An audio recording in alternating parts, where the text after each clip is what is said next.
देखो ध्यान दो बच्चों, हमें ये क्वेश्चन करना है।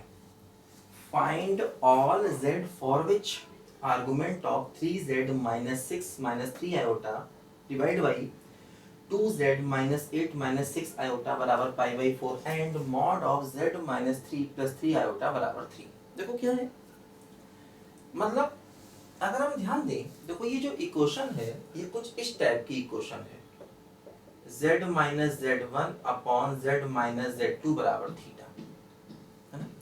और ये जो इक्वेशन होती है ये सर्कल का एक पार्ट होती है, मैंने बताया था। जैसे यहाँ पर पाई बाई 2 होता है तो ये सेमी सर्कल होता है।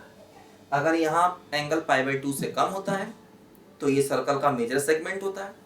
अगर एंगल पाई बाई 2 पाई के बीच में होता है तो ये माइनर सेगमेंट होता है। ठीक है, अच्छा ये देखो ये क्वेश्चन इस टाइप की है, z माइनस जेड नॉट बराबर आप, ये तो सर्कल है ही। तो चलिए ये दोनों सर्कल की इक्वेशन है। अब हमें क्या करना है, ऐसा z निकालना है जो दोनों को सेटिस्फाई करे। तो ऐसा z जो दोनों को सेटिस्फाई करे, मतलब आपको दोनों सर्कल का बेसिकली पॉइंट ऑफ इंटरसेक्शन चाहिए, है ना। आपको दोनों सर्कल का पॉइंट ऑफ इंटरसेक्शन चाहिए एक्चुअली, है ना। अब देखो बात ये आती है कि ये दोनों सर्कल एक दूसरे को काटेंगे या नहीं काटेंगे, पहली समस्या तो ये आती है ना, कि भाई दोनों सर्कल एक दूसरे को काटेंगे कि नहीं। अब देखो इस क्वेश्चन को करने के दो तरीके हैं। जैसे एक तरीका तो ये है कि ये क्या सर्कल बना रहा है, पहले इसको देखो, और ये क्या सर्कल बना रहा है, इसको देखो। अब अगर मान लो आपने दोनों सर्कल देख भी लिए, जैसे कि हम लोग कॉम्प्लेक्स के मेथड से, मान लो मैंने कहा ये फॉर एग्जांपल ऐसा सर्कल है और ये फॉर एग्जांपल ऐसा सर्कल है, मान लो। अब दोनों मान लो, अब एक पॉइंट तो ये है, हो सकता दोनों काटे ही ना, ऐसा भी हो सकता है। तो अगर हम इसको कॉम्प्लेक्स नंबर के मेथड से इसका ग्राफ बनाएं, देखें भाई ये कौन सा सर्कल है और इसको देखें कौन सा सर्कल है, तो वहां से ये मालूम पड़ेगा कि आखिर दोनों सर्कल एक दूसरे को काट रहे हैं कि नहीं काट रहे हैं। अगर सर्कल नहीं काट रहे तब तो कोई दिक्कत नहीं, और बाई चांस अगर सर्कल काट रहे होंगे और आपको पॉइंट ऑफ इंटरसेक्शन निकालना होगा तो फिर से हमें कोऑर्डिनेट के मेथड पे जाना होगा, है ना। कॉम्प्लेक्स नंबर में दो चीज़ों का पॉइंट ऑफ इंटरसेक्शन निकालने का ऐसा कोई डायरेक्ट तरीका है नहीं। तो जब भी हमें पॉइंट ऑफ इंटरसेक्शन निकालना होता है कॉम्प्लेक्स नंबर में, तो हमें अपने क्वेश्चन को कोऑर्डिनेट में बदलना पड़ता है। तो इसलिए अब अगर दोनों नहीं काट रहे हैं तब तो पॉइंट ऑफ इंटरसेक्शन मिलेगा ही नहीं, और अगर दोनों काट रहे हैं तो पॉइंट ऑफ इंटरसेक्शन मिलेगा, और वो पॉइंट ऑफ इंटरसेक्शन निकालने के लिए हमें कोऑर्डिनेट के मेथड पे जाना पड़ेगा। तो हम एक काम करते हैं, हम पहले ही इन दोनों को कोऑर्डिनेट वाले सर्कल में बदल देते हैं, है ना। तो उससे क्या होगा, क्वेश्चन थोड़ा इजी हो जाएगा। ठीक है, देखो हम एक काम करते हैं कि दोनों को कोऑर्डिनेट वाले सर्कल में बदल देते हैं। ठीक है, हालांकि देखो इससे एक समस्या ये आएगी, जिससे कोऑर्डिनेट का जो सर्कल होता है ना वो पूरा सर्कल होता है और ये सर्कल का पार्ट होता है। तो कायदे में पहले देख लेना चाहिए कि दोनों सर्कल एक दूसरे को काट भी रहे हैं या नहीं काट रहे हैं। देखो एक काम किया जाए यहाँ पर, है ना। सबसे पहले देखो जो हमारा ये सर्कल आखिर है ना, ये सर्कल देखो जो हमारा है, इसको हम पहले चेंज कर दें, है ना, कोऑर्डिनेट मेथड में चेंज कर दें। ठीक है, और इस सर्कल देखो, हालांकि ये क्वेश्चन बहुत अच्छा नहीं कहा जाएगा क्योंकि ये समय लेगा काफी, क्योंकि इसको कोऑर्डिनेट पे चेंज करें और इसको भी कोऑर्डिनेट पे चेंज करें। अब समस्या ये आती है, कोऑर्डिनेट का जो सर्कल होता है वो ये नहीं मालूम पड़ता है कि वो सर्कल का कौन सा पार्ट है, वो पूरे सर्कल का एक क्वेश्चन बताता है, जबकि कॉम्प्लेक्स नंबर में वो एक खास सर्कल का पार्ट होता है। तो इसलिए ये थोड़ी दिक्कत यहाँ पर आएगी, मतलब क्वेश्चन थोड़ा ये लेंथी हो जाएगा। खैर चलो करते हैं। देखो इसमें क्या करें, हम z को x प्लस आई वाई मान लें, तो क्या होगा x प्लस आई वाई माइनस 3 प्लस 3 आयोटा बराबर 3। तो कोई ये हो गया x minus 3 iota common, y plus 3 बराबर 3। इसका मॉडुलस क्या होगा, अंडर रूट रियल पार्ट का स्क्वायर इमेजिनरी पार्ट का स्क्वायर बराबर 3, स्क्वायर कर दिया है ना। देखो ये हो गया 9, ऐसा देखो यहाँ पर हो गया, ठीक है। बोलो ये सर्कल आ गया। इस सर्कल का देखो सेंटर क्या है, इसका सेंटर हो गया 3 - 3 और रेडियस भी हो गया 3। तो ये सर्कल ऐसे करके देखो टच करेगा, है ना। इसका सेंटर हो गया 3 - 3 और देखो रेडियस भी हो गया 3, ठीक है। देखो अब जरा इसको निकालें। अब इसका तरीका देखो ये है, इसमें आर्गुमेंट की प्रॉपर्टी लगाएं, z1/z2 तो z1 - z2 हो जाएगा। सिंप्लीफाई करने का तरीका देखो, 3z - 6 - 3 आयोटा और minus argument of 2z - 8 - 6 iota बराबर π/4। ऐसा देखो यहाँ पर है ये, ठीक है। z1/z2 प्रॉपर्टी लगाई। अब देखो z को x + i/y मान ले तो क्या हो जाएगा, देखो argument of 3x - 6 plus i common तो y - 3 है ना, माइनस आर्गुमेंट ऑफ देखो 2z 2x - 8 और i कॉमन तो 2y - 6 बराबर π/4 है ना। z को माना x + i/y तो 3x - 6 i कॉमन तो 3y है ना। यहाँ पर देखो 2x - 8 i कॉमन तो 2y - 6। अब देखो क्या हुआ, इसका आर्गुमेंट हो गया tan इनवर्स y/x और ये हो गया tan इनवर्स y/x बराबर π/4, ठीक है। देखो अब इसमें लगा दो फार्मूला, कौन सा फार्मूला, देखो tan inverse x - tan inverse y का। अब देखो यही सब थोड़ी समस्याएं होती हैं कई बार। अब बहुत से बच्चों ने ये फार्मूला शायद ना पढ़ा हो, tan inverse x - tan inverse y का। एक्चुअली ये फार्मूला हम लोग पढ़ते हैं जाके 12th में, है ना, इनवर्स ट्रिग्नोमेट्री में। देखो ऐसे होता है ये, tan inverse x - y upon 1 + xy, लेकिन इस फार्मूले में x और y को पॉजिटिव भी होना चाहिए, ध्यान दो, है ना। और जिन बच्चों ने पढ़ लिया वो कोई बात नहीं, तो इस फार्मूले को लगाएंगे तो देखो क्या होगा, यहाँ पर ये हो जाएगा tan इनवर्स है ना x - y है ना, बोलो अपॉन 1 + x × y है ना, बताओ भाई,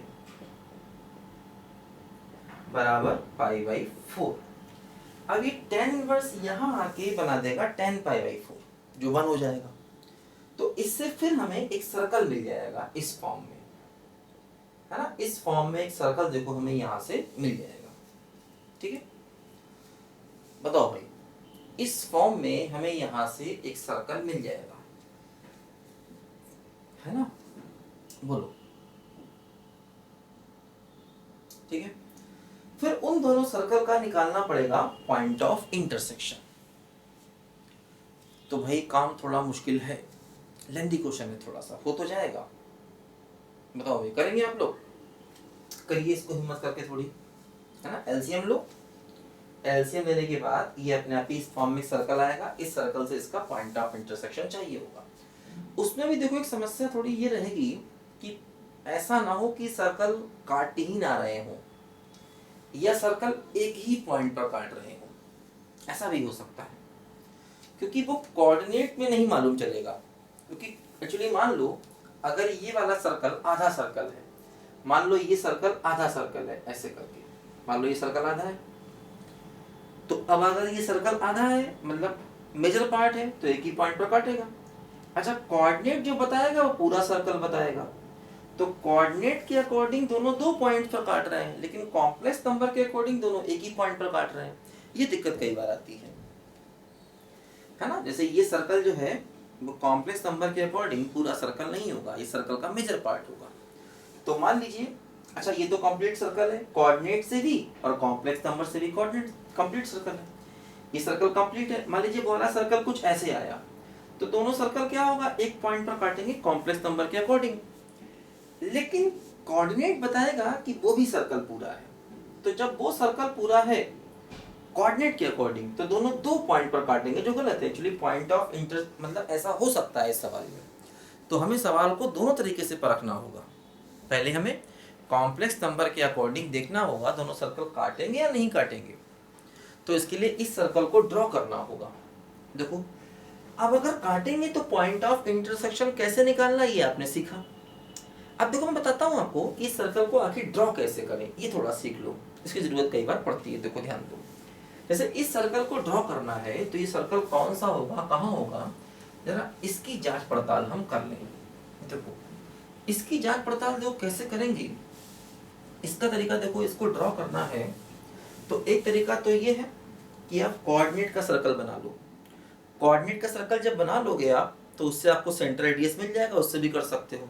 लेकिन वो समस्या ये पूरा सर्कल होगा, ये सर्कल का एक पार्ट होगा, और कौन सा पार्ट होगा थोड़ा हमें देखना पड़ेगा। देखो वही मैं आपको समझा रहा हूँ, है ना।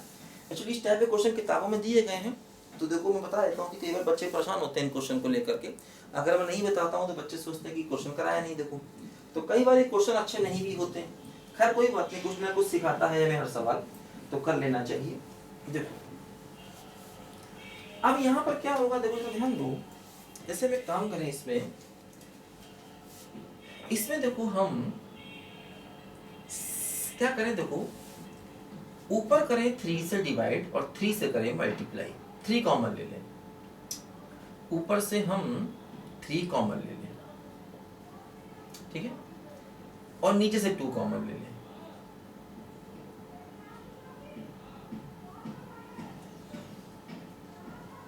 देखो ऊपर से 3 कॉमन लिया, नीचे से हमने 2 कॉमन लिया, ठीक। अब देखो ये क्या हुआ, ये Z1 इंटू Z2, तो argument of Z1 plus argument of Z2, देखो ऐसे हुआ ये,